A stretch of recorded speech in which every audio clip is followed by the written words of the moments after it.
I was on the bed and I went to my mother and the kids at the time and said, I can't do this no more. I can't build my own business. I can't.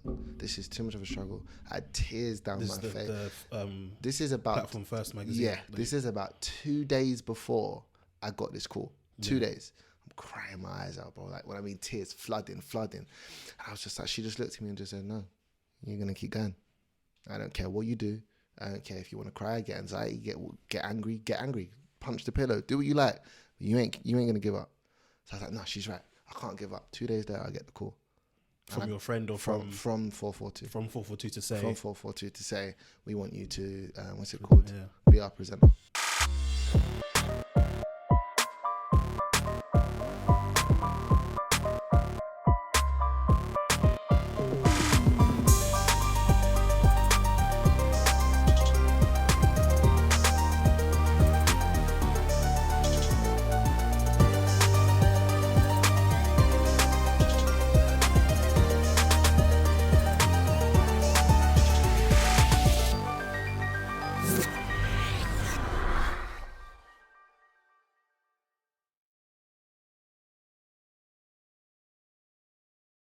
What's going on, people, and welcome to the Blackprint. If you're already subscribed, welcome back. And if you're new, please consider subscribing. I sit down with black entrepreneurs and business owners to provide you the blueprint to start your success story.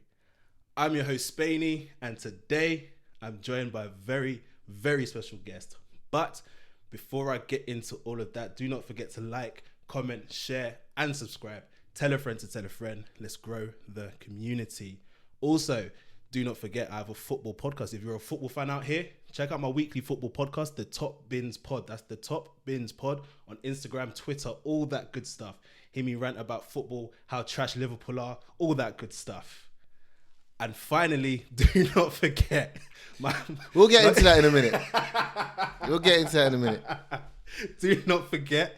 our friends over at the Goodman Factory have offered you guys, the Blackprint listeners, 15% off their products. So if you're in the market for a beard, for some beard oil, beard comb, head over to their website, www.goodmanfactory.com. Put all that stuff into your basket and type in the discount code TBP21 at checkout. That is discount code TBP21. Right, guys, today I am joined by a very special guest, like I said, even the presenter and producer of football culture, Lamar Aaron. How you doing, brother? Not too bad, man. How are you? I'm good. So first of all, I want to start just by saying, for me personally, what you're doing is amazing. And I think people need to give you the props that you don't get. Because for me, especially being a black entrepreneur, it isn't easy. Not only just being a black entrepreneur, just black people in business in general in a white country, it's just not easy. So the fact that you're giving insight into it and allowing someone to see a similar face, a similar culture, it's an amazing thing. Second of all, Liverpool are rubbish right now. We are, but at the end of the day, man, it's football and it is what it is. But United is a different type of toilet roll. But I'm good, fair. Man. I'm good. Let's get into it, man. Whenever you're ready. I love to hear it. All right. So as I said, you are the producer and presenter of the football culture. For those who might be wondering, what is that? What is the presenter and producer of football culture? Yeah, all right, cool. So I'm a presenter and producer within football culture, which is all about kind of bringing a lifestyle of footballers, clubs, brands, business, and kind of bringing that content to whatever, distribution place that there is. So again, social media, whether that's going to be in video form, podcast form, imagery, whatever it may be, in hosting events and things like that. So that's, to sum it up, it's just, it's just presenting football culture in a way that I think connects to the new generation of what football is right now. Yeah, nice. And so how long have you been doing that for? Bro, well, how old am I now? 27. So I've probably been doing this for about easily 7 years now. I think I was about 21 when I first started, kind of balancing at the time of, it's crazy figuring out what you want to do, because obviously, as you know, I was a footballer before this. So once that goes, it's kind of figuring out what you want to do from there. So yeah, about 7 years now, man. Nice. And so that it started very much from kind of obviously being in football. And so at 20 or so, that's when you kind of, because you were at West Ham, right? Yeah, I was at West Ham from the age of about maybe 8 till about 19. And as a kid, that's all you know. You love the game, you play the game, it's everything, it's your life. You know, you sacrifice so much as a child in that period, and then things happen. And then, you know, you're forced into what I call the real world.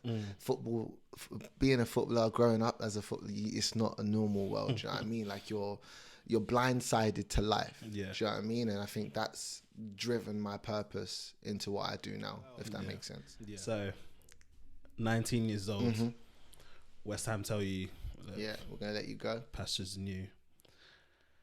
Obviously, you kind of alluded to kind of like the feeling at the time and stuff like that. But so you being kind of like the person you are, you said to yourself, look, this isn't going to be the end of me. I'm going to go out and I'm going to make something of myself. Kind of. So before we tap into kind of how you started the whole presenting thing, where did that mentality come from then? The fact that, because obviously we've alluded to some players will leave that environment and go another way. Of course. Where did that mentality come from for you? So I'm not going to lie on this podcast and say that was I depressed in a moment. It's 100%. Like, come on, like, that's just been your life. So to feel like that's now being ripped away from you, there was a period where mentally I weren't okay. Not to the point where, you know, cause harm to myself or nothing, but just going through life in emotions. Do you know what I mean? Like everything just felt slow motion. Everything just felt horrible. Yeah. And what's crazy is at that time I had my first son. So around the time that you left the academy? Around the time I left the academy. Okay. So I think it was the mother of my kids was pregnant 6 months before I got told, you're not going to have your so life really changed. Life just went, do you know what I mean? Like when I mean 360, it just went 360. And I was like, oh, damn, like what do I do? Like, I don't know. But at the end of the day, she's pregnant. What can I do? She's going to have the baby and I have to be the best that I can be regardless. So in that sense, I was kind of switched on a little, but more time I was more just like I said, like each day just went past me. And then seeing her and seeing the mother of my kids struggle, and I'm trying my best, you know, like I'm trying to find a new club. I'm trying to do whatever I can do. But I think seeing her struggle and one day she just broke. Like, I remember it, she just broke. And I was just like, this ain't ever going to happen again. Like, I'm never going to see her live like that again. Because at the end of the day, as much as it's her responsibility, it's also mine. We made this baby together, period. So I was just like, okay, cool. You need to fix up. So that was when I started trying my best to figure it out. You know, I remember earlier off the podcast, I said to you, like, you're never going to know something until you try it. Yeah. Brother, I tried some things. Like, I don't get me wrong. Like, to get to where I am now, it's been a struggle to the point where I've tried so many different avenues, so many different job titles, so many different things. But I've always had, after that moment, I always had in my head, I'm going to be something. I don't know what. I don't know how. I don't know when. Yeah. I always knew I'm going to be something. This ain't going to be the end of me. It was when that moment with her, I think, that hit me.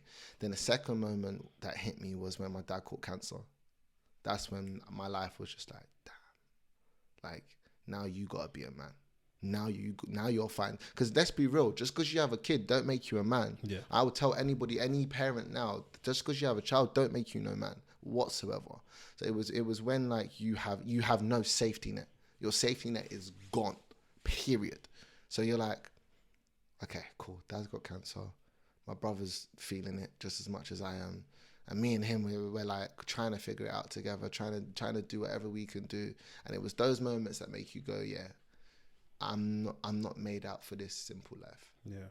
And simple life as in, it's not financially. I'm talking about the simple life of doing what I don't enjoy, doing what I don't love, or having a passion for something. Because I believe your job should always be fulfillment. I was like, I'm not made out to just earn money. I don't care about how much money I earn. I need my life to be fulfillment from minute one to the end. Yeah. Obviously, I know I'm going to go up, down, struggles, left, right, up. I know it's going to happen, but I know for every single day I'm going to work towards fulfillment. I never chased money, not once. Like, not once. I knew money would come, and I did jobs to obviously make sure money was there for her, for the mother of my kids, for my son. But I always then took that time and tried to start something else, research something, and it just kind of kicked in from those moments, yeah. Wow. Okay. And so what was your life looking like in terms of, I know obviously there was obviously a lot of struggle, but in terms of work, or you said you're trying to look for clubs and stuff, what was that looking like? So I was looking for clubs. I'd done the whole non-league route where I went to Dulwich Hamlet, tried that. I've been to Olympiacos, which was an amazing experience. Oldham, done a trial there, put on some weight, so I was fat at that trial. I can't lie, but yeah, I tried all of that. But all in the midst of that, I was also trying to find work and do a job as well, because again, you have a son. You have to provide it some way. Like I said to you, I saw her crumble and I said never again. So doing sales jobs. Casey helped me get one of my first jobs out of football. Nice. Was a sales role with him in a company he worked at. So episode number 1, by the way, people. Yeah, make sure you go check it out, because that guy, for me, like, he's been a rock in my life too. Whenever I kind of needed somebody at some point, I'd always go there. So watch amazing. That. But yeah, he gave me my chance to get my first job and all of that. So yeah, that around that period, it was just trying to work, earn money, be dad, but also at the same time try still become a footballer to some degree. Wow. So been let go. Being let Mrs. go. Mrs. is pregnant. Dad falls ill. Passes unfortunately. And through all of that, obviously you become a father and all of that, and you're trying to obviously get your first job, trying to work and obviously support, 100%. But also still trying to make a career at the same time. Yeah. Wow. It's a lot, man. It's a lot. Like like I always say, and I hate being cocky because I'm not, but I just know my life story would inspire anybody. And this is why I say to this day, if I can make it to where I am right now, I'm not saying that I'm at the top. I'm not saying I'm even in the best position possible. I'm at a point where I'm sustainable. Do you know what I mean? But sustainable in a career that I built. Yeah. Do you know what I mean? And not by myself, because I don't believe in building it by yourself.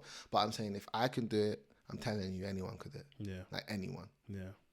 That's how I feel about it. Anyone can do it. Yeah. And I don't care about if you want to make millions or not. That's not what I care about. If you have a business that, fulfills your life and gives you enough money to sustain your lifestyle, that's success to me, period.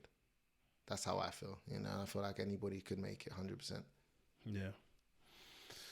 Boy, okay, so we are 20 years old, obviously working, doing everything we just described. So at what point did you start your firsts, or at what point did you start kind of presenting and doing your own thing? Yeah, so I had an idea called Platform First. So the idea was all about giving people their first platform, hence the name Platform First. So that was music artists, that was young academy players, that was actresses, presenters, whoever it was just an online magazine to give people a chance, again, just an entrepreneurial spirit from whatever age it was. So I realized very, very quickly that video was moving fast. So I was like, I need to get content out there. So I started doing content within kind of like displaying people's talents, talking about their talents and things like that, and kind of obviously directing traffic back to the website. So that was where like I started first figuring out like what presenting was, how to actually do it, etc. And then I was like, I kind of want to like make a YouTube channel. Excuse me. So then I did a YouTube channel and stuff. And then I started off kind of like vlogging. So I was vlogging, like going to like events, or a new football boot will come out, I would make a little video about it or whatever. And I realized I kind of like this. This is kind of cool. And then I looked at, and then there was a thing online from a company called FourFourTwo. Now you may remember FourFourTwo because we're at the age of FourFourTwo magazine. Yeah. So they hit me up, and I had a guy that worked at ProDirect at the time, and ProDirect and FourFourTwo was doing this thing linked together where they were on the look for a presenter to kind of bounce between both platforms. Yeah. So my friend was like, look, I'm presenting on ProDirect right now and they're looking for someone. Like, why don't you like try it out? Like, you know what you're doing, you're good. So I was like, all right, cool, I'll try it, but I'm not really one for auditions, bro. Like I'm done with all of that. Simply because of the trials and stuff from football gave me the mental block. You know when you had spoke earlier about the fears, the mental block. One of the fears was trying out auditioning and all this thing. Like, kind of being told, like I had the fear of rejection. Like I didn't want to hear no. Yeah. So then it was like, all right, cool, I'll do it. Something just told me just do it. Imagine this. Before I said I'll do it though, and before any of this came about, I was on the bed and I went to my mother and the kids at the time and said, I can't do this no more. I can't build my own business. I can't. This is too much of a struggle. I had tears down my face. This is about Platform First magazine. Yeah, this is about 2 days before I got this call. 2 days. I'm crying my eyes out, bro. Like when I mean tears, flooding. And I was just like, she just looked at me and just said, no, you're gonna keep going. I don't care what you do. I don't care if you want to cry, get anxiety, get angry. Punch the pillow. Do what you like. But you ain't gonna give up. So I was like, no, she's right. I can't give up. 2 days later, I get the call. From your friend or from 442. From 442 to say. From 442 to say, we want you to, what's it called? Yeah. Be our presenter. Why did you feel like you didn't want to? Because money, bro. Like, do you know what I mean? Like, yeah, I had money from a job, but I wanted money from all the things that I was putting in. Again, when you start business, you don't understand that it's a long process. It's going to take more than just 2 years to get your first check at times. Do you know what I mean? Like, it takes sometimes 5 years for a company to even break even. Yeah. Do you know what I mean? So it was just like, for me, it was just, I just wanted money. I was chasing money. And that was the day I realized, I'm not chasing money no more. Yeah. I need to chase fulfillment. I need to chase purpose. And that's where 442 came, and I was, interviewing footballers, like trialing out boots that I've never ever, like fresh, straight out the box. I'm like, what the hell is going on? I feel like I'm a footballer again. Like, do you know what I mean? But it's just crazy to think that in the space of 2 days, life just went boom. Yeah. It just went from down to up. Like, it was just mad, crazy. Yeah. And then on the paycheck went great. But the money was enough to pay for whatever I needed to pay for. My family was good. They never really wanted for nothing. My kids got what they wanted. And then around that time, I had my second son. So I've got 2 boys. So it was just like, now I needed to definitely make sure my ass was in gear. Do you know what I mean? So it was just like, it's just crazy to think how life just pieces itself together. Yeah. And if you realize, it all starts from when I'm 3 years old kicking a ball on the pitch. That's all where it starts from. And you don't realize when you go through your life and you go, okay, this moment, that moment, this moment. I feel like I'm meant to be a presenter now. Like, I'm meant to be the producer. Maybe playing football wasn't for me. Am I talented? Yes. But I was way too stubborn. My ego was a little bad, like emotional, all of these things. And I realized, like, I've taken all of my experiences, all of my pain, all of that, and I put it into what I do today. So it's just crazy to think, man. Yeah. Real crazy. It's mad what you just said as well, because if you listen to a lot of, I'm sure you have, but if you listen to a lot of kind of like Rio Ferdinand's podcasts and stuff like that, where he's always interviewing people, and he had done one with Ravel Morrison. My favorite one ever. Bro, that was I think I discussed it with Humphrey last week, but that upset me, that interview, man. Why? That upset me because it's like, obviously you mentioned Sam Allardyce earlier, and obviously hearing what his experience with Sam Allardyce I played with Ravel. Is it? Yeah, bro. Oh, well, West Ham, innit? Yeah, I forgot you went there for a bit. Yeah. One of the most talented players I've ever seen. Bro, Ever seen. That interview just upset me, man. Just why? I want to know why. Yeah, sorry. So to hear his story about kind of obviously the struggle, and obviously, man, he's at an academy. You're thinking you're set, but obviously he's explaining that he's having to steal boots to sell so that he can come home with food for his family and stuff like that. Obviously, it not working out at United, and obviously just kind of the. Because, bro, obviously, as you said, growing up in South London, you kind of understand what it's like to grow up in certain areas where there's a lot of influence coming from left, right, and centre, right? So obviously, Ray's asking him questions like, bro, you were at Man United. Why was that not enough for you? And it's like, but I lived in Manchester. I grew up in Manchester. All my friends were around there. So for me, going training was normal. Do you get what I mean? And obviously, so to hear that perspective is mad. Because obviously, being a United fan, don't get me wrong. I mean, I can't say I have seen Ravel play a lot. But obviously, hearing the talent that he had, obviously now hearing you, Sir Alex Ferguson let Pogba go because we had Ravel. Do you get what I mean? I'm thinking, all right, cool. I'm telling you. So this is it. And to hear his story about why it didn't work and little things like I said, the Sam Allardyce situation. Obviously, he was loving West Ham. He felt like his life was getting back in check there. Obviously, you'll probably have your own personal of. Yeah, he said that his life's getting back in check there, and then Sam saying a mad thing. It's like at this point, and then he also made a point about how. Now it's at a point where his reputation precedes him. 100%. Do you get what I mean? And it's like people should be allowed to let that go. Yeah. And then where he goes, he's blacklisted in a way, right? But now after his podcast, I promise you he won't be. And this is why I need to do what I'm doing.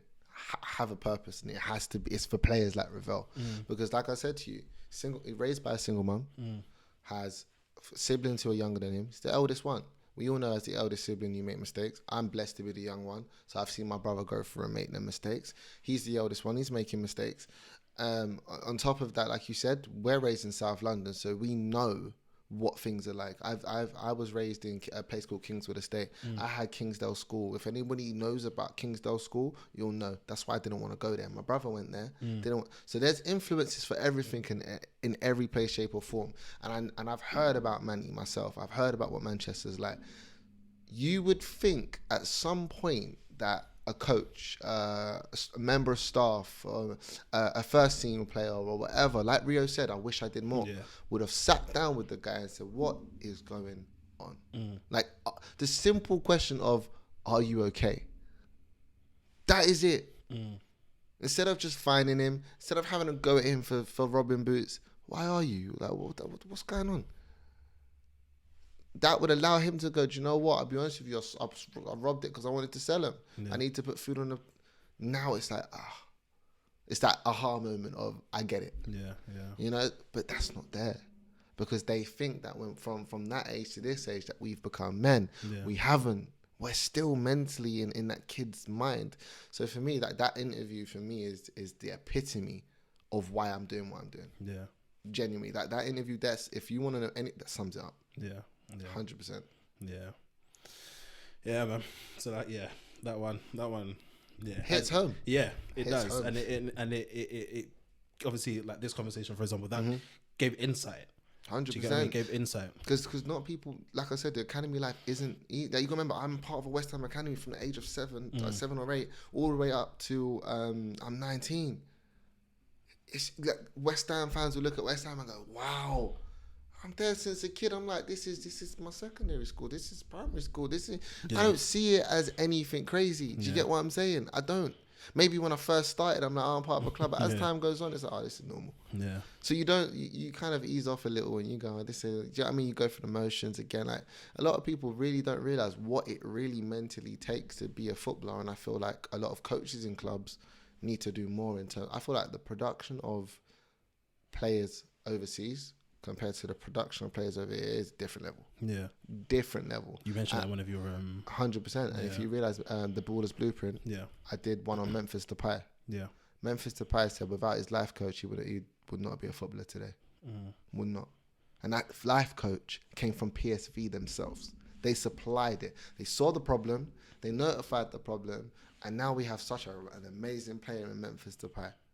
Imagine how much players go through the exact same thing. Yeah. That if a club just had a life coach in their clubs, just one or two, just to have them there, so the young player feels like they have someone they can talk to, feels like they can maybe open up a little bit. That life coach can now take it back to coaches, take it back to members and stuff, and now it becomes, okay, we understand. Now we know how we got to help him, the way we got to help him, because every player is different. Everyone's road's different. Every entrepreneur is different. We all have situations and we all have crap, but the ones who try to take time to understand your crap. You're in a relationship. You take time to understand her. She takes time to understand you. That's why it works. Why can't clubs do that for young players? That's just how I see it, man. Am I asking for too much? I really don't think so. But I think for me, if someone can have that in a club as just a life coach, like I said, I did that video and so many people messaged me and said, I didn't even know that was the case. The other one, the Mesut Ozil one, a lot of people didn't know that his brand, the M10 brand, gives money to charities. It don't go to his pocket. Nobody knows these things. This is the thing.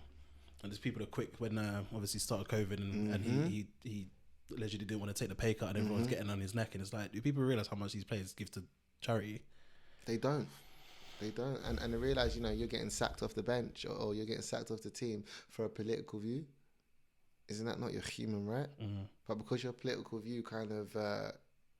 hits the sponsor that the club may have, football's a business. Now we're seeing it. Do you get what I'm saying? So the fact that there's no content out there for players to go and be themselves, control the narratives themselves, because they don't understand that they have it. They have the power, whether we like it or not, like they have it. So for me, it's just like all of this wound into one. It's amazing to kind of, when you look at my situation personally, I'm not the only one who goes through things. Everyone does. And the ones who make it half of the time, people take the time to understand them.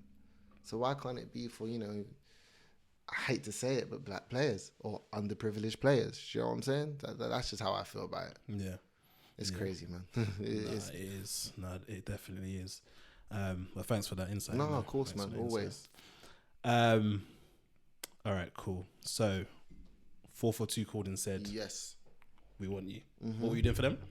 Presenting and producing, bro. Presenting and producing. Yeah, so it was more or less presenting more than producing. So, like, again, tutorials on how to play like Alexis Sanchez or how to play like this person. Or I think I did a video with Coutinho, which was like, he played for Liverpool at the time. So, I was hella good. So, it was, I think it was how to play through balls like Coutinho. Another one was how to take free kicks with Willian. So I was doing little videos like that.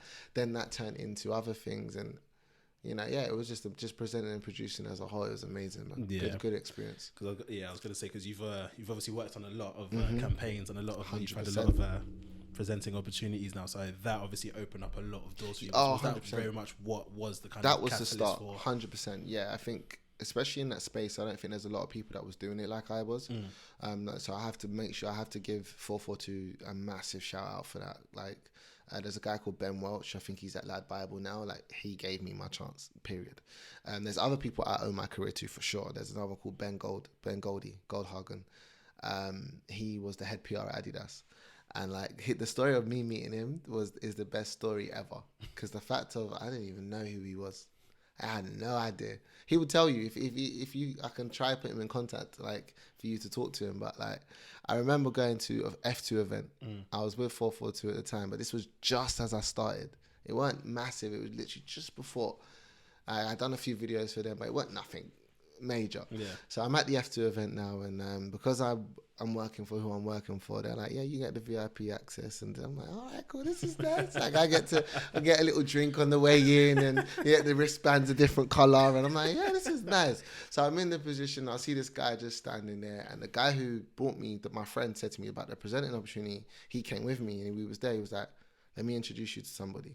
So I was like, all right, cool. Never said who he was, just said, let me introduce you. I was like, he was like, Ben, this is Lamar, this is Ben. Da, da, da, da. I was like, how you doing? You good? Da, da. He's like, so what is it you do? So I told him. He was just like, it sounds really good, man. Here's my card. Bro, I didn't even look at the card. I put the card straight in my pocket. I promise you, hand on my heart, I put the card straight in my pocket. Yeah. I went home. As I got home, I was emptying out my pockets and I put the card down. Something just said, Lam, look at the card. I see head PR of Adidas. I was so South London. I was so ghetto to this man. I was just like, yo, bro, you good? Like you're talking to like big corporate people here. And I'm just like, I was just myself, just like literally, even he spudded me, I spudded him. Like it was mad. It was just mad. But it made me realize, that was the moment that made me realize that being yourself can go, being yourself goes a long way, like a very, very long way. So yeah, that was what I would say was those moments is definitely the catalyst that launches you for sure. And 442, were you working for them or was it kind of like a contract? No, so I was actually fully employed by 442. Okay, fully, to the point where, but they in the contract it did say that I was allowed to do other things. Yeah. Only if it didn't cross over and what they were doing. So I was contracted to 442 and ProDirect at the same time. Okay, yeah. So I would do content for 442, then I would go do content for ProDirect, but it was majority 442 where my production side was happening, and that's where I was learning and understanding what a content calendar even was and all those things, So yeah, it was more or less that way. Yeah. And so is that what it was like for a lot of the kind of gigs that you've done, or because what I want to kind of try and get to is in regards to best way to ask this is have you had to invoice any of these companies? Yes. Cool. And so the first time you did, when was that? So my first time was Adidas. Okay, fine. My first time was Adidas. So I was still at 442. No, I just left 442. As a young person, I messed that up. I'd be hands up. Totally. Oh, is that what happened? Oh, 100%. Like, I got too big for my boots. I'll be honest with you. And I don't mean in terms of I thought I was the presenter, I was the guy, but just in terms of the content I was creating, I didn't like. I was starting to figure out who I was as a person. Okay. Remember I said to you, like, your purpose? My purpose was kicking in. I was just like, this content is some cheesy ass crap. Like, and there's all stuff that they're making you, they say to you, we're now going to do how to take a free kick. How to take a throw one. Right. And then there was points in there that was like, nah, this needs to change, man. I don't like this. Like, this isn't reality. Like, people don't want to see that. People want to see who the footballer is. So I remember one of my last few pieces I did for them, I produced it. I came up with the idea, everything. So we went to meet Jesse Lingard in Manchester. And we went Manchester and sat down with Jesse Lingard and whatever. And I said, so there's an interview that we did called Teammates. And Teammates is basically you sit, you ask them about which one of your teammates is the funniest, which one of your teammates is which one of your team. And I was just like, this is some cheesy ass crap. So we're changing this crap. We're going to ask the questions, but I ain't going to answer it like, so which one of your teammates is one of the best at passing? Which one of your teammates is da-da-da-da? I was like, nah, I'm going to, like, he's black, I'm black, we're from somewhat of the streets and somewhere I'm not street, but I have street mentality. I'm like, yeah, we're going to do it as if we're two bros sitting in the street having a conversation. But that video, I think now is sitting on 2 million views, and it was their first video to hit 1 million views. Right. Now, don't get me wrong, was there people in the comment section going, oh, look at these black people, oh, they look like they're talking about weed, racism, all of that. It was all in there, don't get me wrong, but I didn't care, because I sat there and going, you watch me anyway, so I don't give a damn. I'm sitting there, I got this company's first video to 1 million views, their first 1 million view video, and I realized from that moment, this content needed to change. Like I just saw it. Like I remember doing a similar video with Michail Antonio, and he was so vexed with me. So vexed with me because 442 made me do it in a way of, so how was your day? So okay, let's get started. So which one of your teammates is da-da-da? Which one of your teammates is, I was just like, nah, like Michail Antonio, you can see he's trying to have banter with me. I'm just like, oh, like, so I'll never forget I got a chance to do it with him again, but on my own YouTube channel. Yeah. And this time it was just flying. It was just banter galore, but it made me realize, okay, cool. So I need something different. So I left. And then, what's it called? That guy from Adidas messaged me and said, oh, so we've got an event that we're doing about the Champions League. Champions League is about at this time. And we've got a tournament that we're doing. So they did a tournament called the Tango League. Now, the Tango League was massive at its time. That's the thing that Xabi Alonso started off at, isn't it? Right. Have you seen it? Yeah. So with that, it was just like, oh, okay, like, I'll do it. He said, yeah, but it's not the Tango League yet. We want to do you on a small event with the younger kids, see how you do. And from that moment, we would love for you to host the Tango League. So I was like, all right, cool, this is lit. Like, I'm like, the hell? Oh, but could you please send an invoice to the... That's what you're like. I'm like, invoice? I'm like, invoice? Like, what the hell is an invoice? Like, I was like, my dad's not here. Like, he used to do invoices. I'm like, Mum, what's the invoice, please? Oh, an invoice is da-da-da-da. All right, could you help me write one? So my mum sat there helping me write one, which was, it was mad. Like, I didn't really know anything about it. So that's when I got my first start into business. I start to really understand that what I'm doing as a freelance presenter now isn't just a normal job. Like, this is business, and you need to start getting business savvy in whatever you're going to be doing. Like, you need to, like, I didn't know certain tax percentages. I didn't know a lot, bro. I was just taking money for fun. I got a check. Like, there's points where I got checks and went to cash them instead of putting them into a bank account. I said, give me that cash, and I'll go and like, if the mother of my kids was with me, she'll be like, yeah, like, we spent on shoes and we spent on clothes. We got the kids bare stuff, and we was just like, and I realized, and then one time I was like, a letter came in a box. I was like, oh, brown letters are not good. Never. What's this? I picked it up. Oh, so this is HMRC. You are being fined for because you didn't fill out a tax return. Wow. I'm like, oh, shit. Like, I'm being, all this money I just spent on this and that. Like, what the hell? But like, I feel like that was my first time of knowing what an actual invoice was and having to make one. Okay. And how did you, so you asked your mum for the help in terms of writing the invoice. How did you price your services? I kind of just undercut the market straight away. And like, one thing I knew from the jump was numbers. I've always been good at numbers, and I used to remember watching my dad do things and the way that he painted Adele's house in Clapham and things like that. So like, I used to watch my dad and understand, like, my dad's always taught me money side when it comes to business. So I was always savvy in terms of how to make it. I weren't savvy in terms of how to finance it, know what income was, expenditure was, tax. I didn't know none of that. I just knew how to make money. Like, I was a hustler in that way. My dad showed me that. So I was just like, okay, cool. So if I'm going to beat out all the other presenters that's ever been, I need to undercut. And I remember hearing, I think it was, I'm not going to say the names, but there's a female presenter, if you guys put 2 and 2 together, who's really big in the UK right now. I heard she was getting $3,000 a show. I was like, what? $3,000? Another guy called Craig Mitch, who does football stuff, heard he was getting 1,000 something. I'm like, what? Okay, well, if that's the case, and they've done this, and this, and this, and this, and this, and that's why they're probably getting this figure, maybe let's double back and we start around about 300 to 400 a show, and we'll keep it like that. So I remember doing 300 to 400 a show, and I was getting that at the beginning. So I think that's how I kind of worked out. I kind of looked at the market, looked at where other presenters kind of were, and then kind of said, okay, let's go back to the beginning where they may have been, and they probably weren't charging that amount. So I was like, okay, that's kind of where the pricing came in. If that makes any sense. Yeah, I feel like research is the biggest thing that anyone can do. Make sure before you get into anything, always research your market. Understand what's in front of you. Because again, it may be also your competition, but it can also be your biggest helper, because it's showing you the landmarks of when you can up your prices, how you up your prices, what's the reason why you've upped your prices. And I knew that the female presenter at the time, she went from doing stuff with local YouTube channels, then went to big sporting YouTube channels, then went off to doing stuff with BBC and all these things. And I'm just like, so she's getting $3,000 because she's doing all of that. I can't now go in and charge 3,000, bro. That's just silly. That doesn't make sense, because you've been at 442 and that's great, and you've got 1 million. That's all good. But your experience compared to their experience is two different things. You need to kind of be humble and slow down. So I feel like if once you do market research, I think that's where my pricing was figured out. Yeah, cool.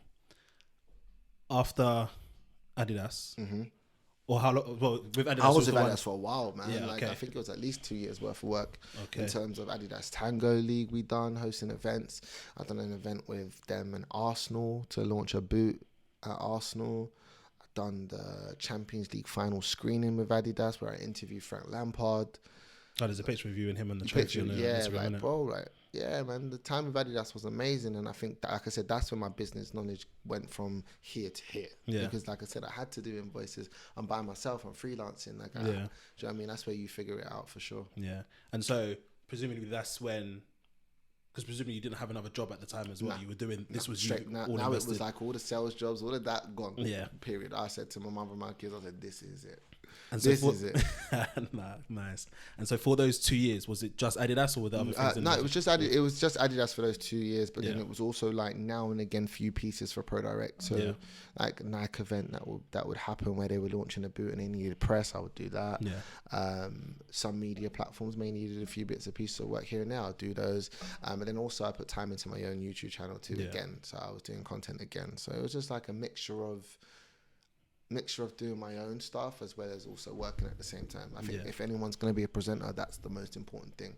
And I'll be right real, that's only clicked now, where having your own stuff is more important than you working somewhere else. Yeah. Because this is your show reel, this is your platform.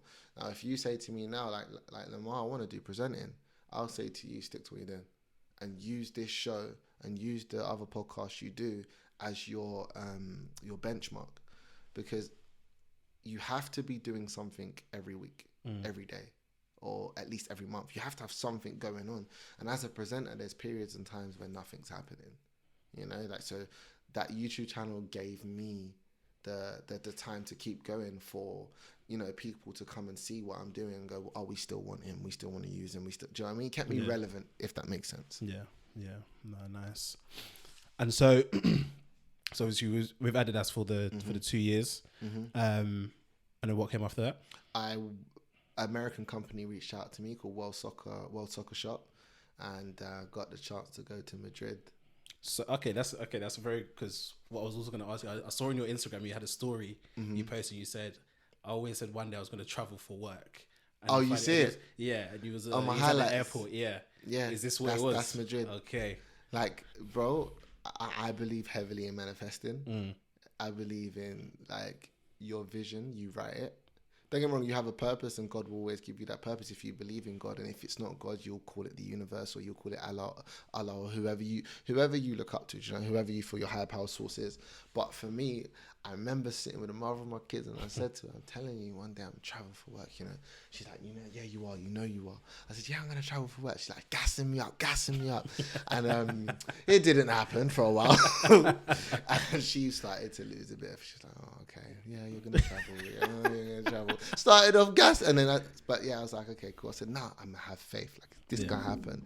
And then I got the call and it was just like, like I'm actually in Madrid right now by myself.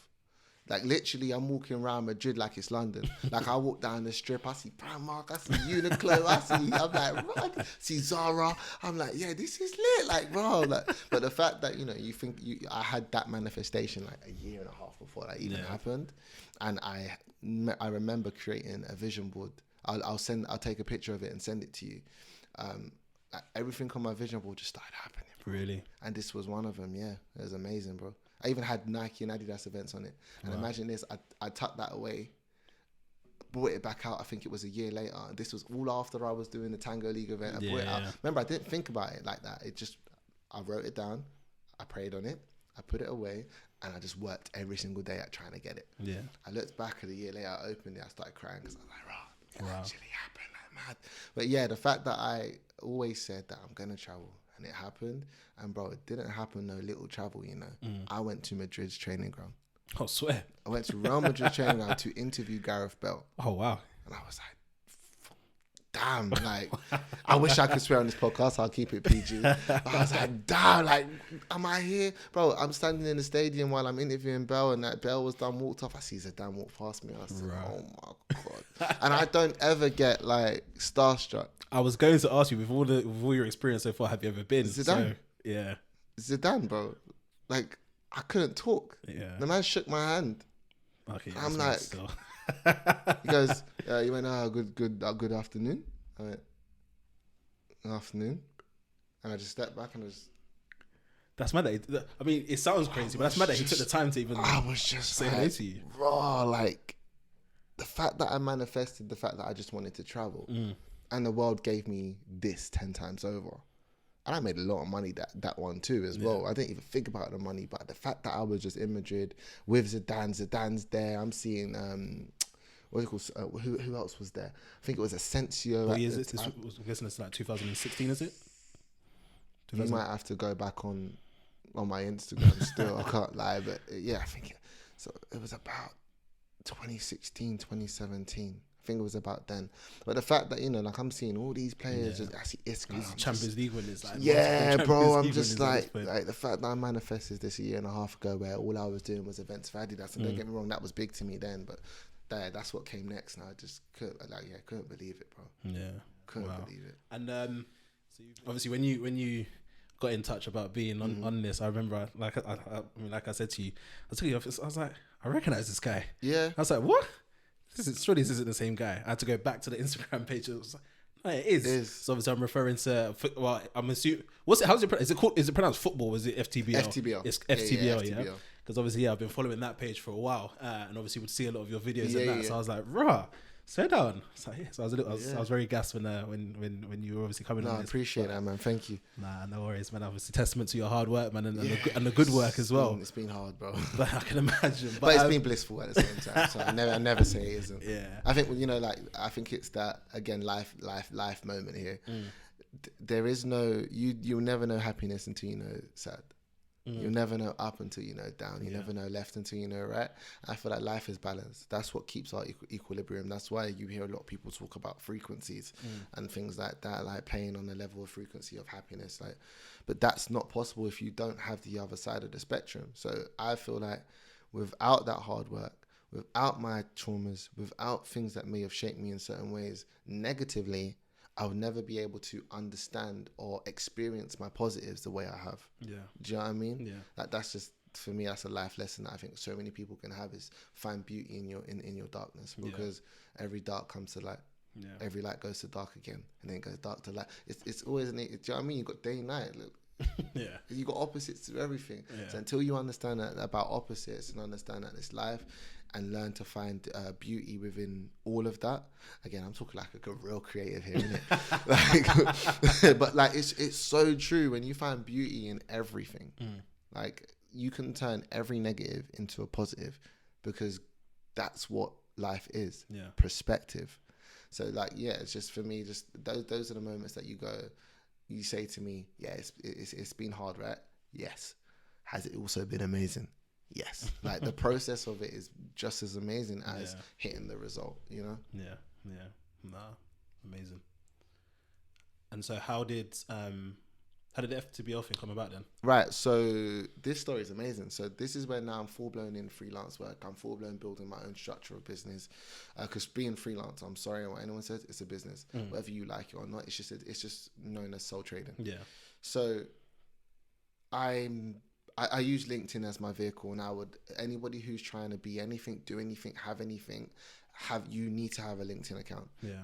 Here is where you have access to so many corporate people. It's unbelievable. Like, I met so many different people off this platform, like people in Adidas, people in Nike, people in Puma, people in magazines that I've now worked for, or websites, or whoever it is. I've met them all on LinkedIn. So definitely, whoever's an entrepreneur, whoever you are, make sure you get a LinkedIn account, because it's important. So I messaged this guy. He followed me on LinkedIn. It's called connecting. So you make a connection. So we made a connection, and he reached out to me. I was like, we like what you're doing. Like, this was like 2019, I think 2019. Sorry to cut you off. Yeah. On LinkedIn, just because funny enough, Casey mentioned as well LinkedIn. He said that he got his partnership with Wickham Wanderers actually through LinkedIn, for example. So that, forgive my naivety. No, man, it's cool. So that I can process. In terms of the presenting side of things, and obviously particularly kind of presenting football culture, how help? Are you using LinkedIn for that? Right. So this is the thing about what people don't realize, is that when you are a presenter, I'm trying to think about other businesses people may have. So let's say someone's an agency and they're managing talent and stuff like that. You don't go to the actual company itself. Again, you don't go to Adidas. Listen to the job role of the person I went to. Head PR. So when it comes to all these people who select presenters for things, it's not the companies themselves who select the presenters. It's the PR company who's been given the creative direction to create that event, create that piece of video or whatever. So the fact that I can go in there, display my show reel, and PR companies see it, the important people, you don't go to the receptionist, you go straight to the goddamn source. So for me, LinkedIn allowed me as a presenter to have my work visible to the direct source. If that makes sense. That makes perfect sense. Thank you. Oh, cool, man. And sorry, you were explaining how the FTBL. So FTBL, I think it was 2019. He followed me on LinkedIn, connected with me on LinkedIn, and we had a little conversation, but nothing came about it. And then I got to a point where I was like, I've done a lot of presenting. The next skill that I really want to develop, because I believe always learning. I feel like you have to progress in your life regardless. Like, I felt like with presenting, I mastered it. I didn't master it to the point where people may think that I got to be on BBC holding a mic. I mastered it in a way that I wanted to. And I realized that presenting is how you make it, no matter what level or high, low, whatever. I made money from it, a decent amount of money from it, to the point where I'm able to pay for 2 kids. I'm able to have a place to live. I'm able to function with friends. I'm able to do whatever I wanted to do. My life was good. Like, I had clothes, whatever you wanted to do, especially as black people, we love to look good. You know what I mean? So I had all the things I want. But it was just like, again, the fulfillment started to go. Okay. So I was just like, well, what else do you love? And I love just producing. Like, it was something about when I was at 442, having the creative concept, coming up with creative concepts, coming up with ideas that I knew would work. It was kind of like, it was triggering me, it was fulfilling me. And then when we're on set, having the chance to also direct some of those things as well. Say, oh, no, we don't like that, start again. If you don't mind, if you can run like this, run like that, it will make the shot a lot clearer. So I started to understand video, and I was just like, do you know what? I really would love to like produce like adverts one day. And I really like, like you see the adverts you see today. I love to produce adverts, or I'd love to produce documentaries and things like that. I don't care if I present in them, but it's just, I would love to be able to tell stories that not many places were being able to tell. So I was, it's funny enough, the world just worked in 360 again. I'm on LinkedIn, and I see, FTBL's looking for a producer. So I was like, should I apply? Should I not? I don't even know. It's like, I'm running a business right now. Like, I'm doing well. Like, I was like, nah, Lam, you're running a business in presenting. but you're not running a business in production. Yeah. You need to get your production side up just as much as you did your presenting. So how did you start your presenting? You started off with a job, and you started off at the basics and doing what you was doing. So I said, Lam, get a job in production so you can go in and you can learn a lot more. Don't get me wrong, I learned from before, but I had the basic understanding. Yeah. Now I wanted the advanced understanding. So I was like, I need a production role. And funny enough, the role was also for presenting too. So it was like, I can kill two birds with one stone here. Perfect. So I was like, cool, let me just email him again. And this guy, I didn't even know. He was the CEO of the whole thing. I didn't even know. It's so amazing. Like, life's mad. I didn't even know. So I just messaged him and I said, yeah, I'm looking for... He's like, cool, give me 2 days. Okay. He came back to me in a day and said, all right, cool. This is the guy who produces the FTBL account. He's the one who's looking for. Talk to him, have it explained. Literally within about 2 to 3 hours of that same day, I'm on a what are they called? I'm on a call. Zoom call. No, it was like it wasn't Zoom. I think it was Google Hangout. It was okay, Google Meet. Google Meet. I was on a Google Meet call with him, the CEO, a guy named Patrick Coyles, who is the executive producer. And then a few other people who's in the team. A guy called Mac, love Mac, like literally everything I kind of know is come from him and Patrick. So anyway, so I'm in the call. Literally, they were like, "Okay, cool. Give us a couple of days." Literally within a day, they came back and said, "Yeah, let's roll." Really? So I was like, they were like, "For the first month, we're gonna pay you this much." I'm like, "Oh, this check is dead." I'll be honest with you, I'm thinking this check is dead. But I'm like, all right, cool. Do you know what? Like, you have think to about start. the bigger picture. You're making money already. Yeah. Don't be greedy. This is about learning your skill. Yeah. So like, just take it. They're like, this is only the first month. We'll figure out what we want to do afterwards. So the first one, absolutely smashed it, bro. Like, I got the video 1 million views again. Yeah. Like, it was an AC Milan Rock Nation piece, and not. Oh, is this when they joined that account? Was that in 2019? No. 2019 is when he hit me. A year later, okay, is when it all came around 360 to 2020. Okay. Yeah. So I got the job June 2020, I think it was. So I made the AC Milan Rock Nation piece. No one's ever really made a piece like that in football before. Like, really and truly, when do you see something like someone talking about a collaboration between Rock Nation, and you don't see it? Bro, I think it hit the first 24 hours, it was like 600,000 views on Instagram. Wow. And they looked at me and they were like, bro, this piece is amazing. Like, well, what made you think of it? And I was just like, for me, it's just the culture, man. Like, culture drives everything, and culture always changes. You know, like 1 minute is one thing, next minute is another. Right now, we're just in hip hop culture, and that's what's driving the force of everything. I was gonna say, I think that's what, obviously, with the Rock Nation, and the thing, obviously, Jay-Z being the face of that is like, second to none. Do you know what I mean? Like, I'm sorry, but if you're from our generation to the point where Jay-Z comes after you and says, we want to do this with you and do that with you, you're going to sign in a heartbeat. You're going to go, okay, cool, it's Jay-Z. Like, you know what I mean? This is the guy who does the blueprint. Like, damn. So yeah, I was just like, the fact that I thought, you know what? This isn't really being told in football before. These stories are not really seen. However, it's the driving force behind why these clubs are making money. And at the time, content was a big thing. So the whole point of Rock Nation joining AC Milan was all about their content creation and all about brand deals and things like that.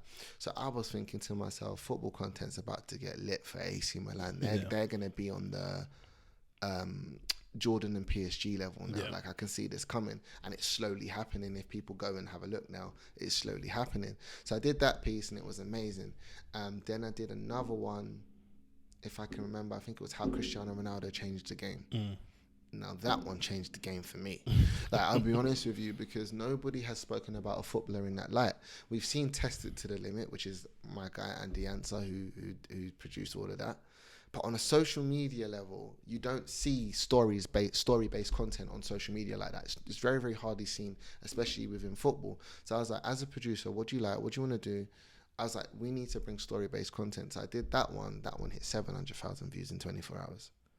So now I'm like, I'm on to something here. Like, so then obviously after that, they ended up putting me on a bigger salary, and life is lit. So I was like, yeah, this is calm. Like, I'm living even more life now. So this is good. But it was the fact that now I'm like, okay, cool. As a producer, you're getting it. You can tell this is a raw talent to you, Lam. Now you need to just fine tune it.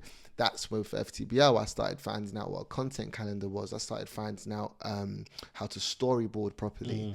I started to find out how marketing stories come about. And that's why, like, when I say to you about watching football differently, I started watching marketing differently. I started looking at content differently. I started noticing different product placements that not many people would understand and realize is a product placement.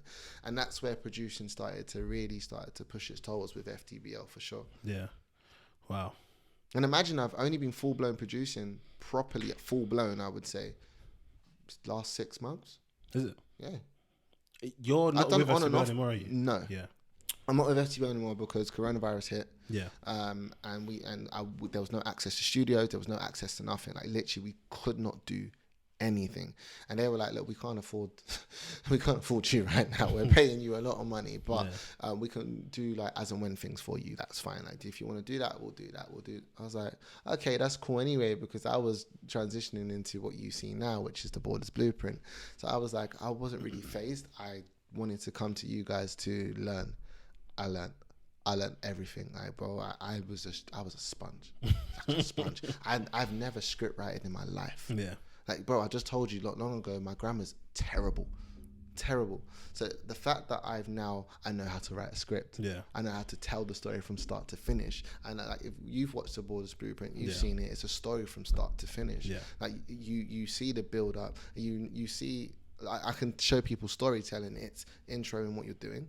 No, sorry, attention grabber. So the attention grabber is what makes you go, oh, I need to watch this.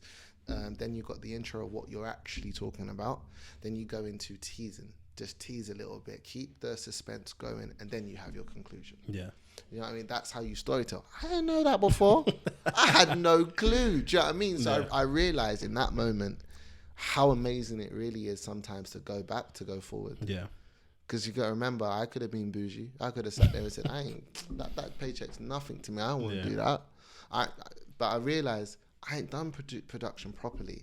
I've done it to a degree, to the point where I've got paid off like decent brands, but the understanding of it isn't there. Like, I believe you have to know what you're doing.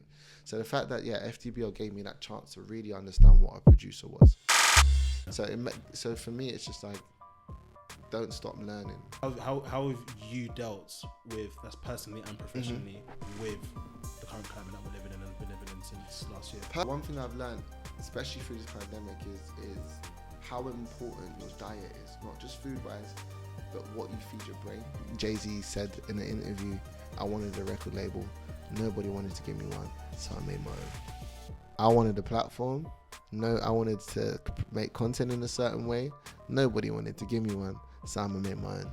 When you're in the deep, life is hard, you feel like there's no way out. I'm telling you, there's a way out. People who love you, people who support you, and people will come into your life and they'll support you on that. Don't worry about the ones that don't. If I can give you unlimited money today, how would you spend your time? What does success mean to you? And obviously I said to you, I have an exclusive for you. Exclusive hot take, let's I have go. an exclusive for you.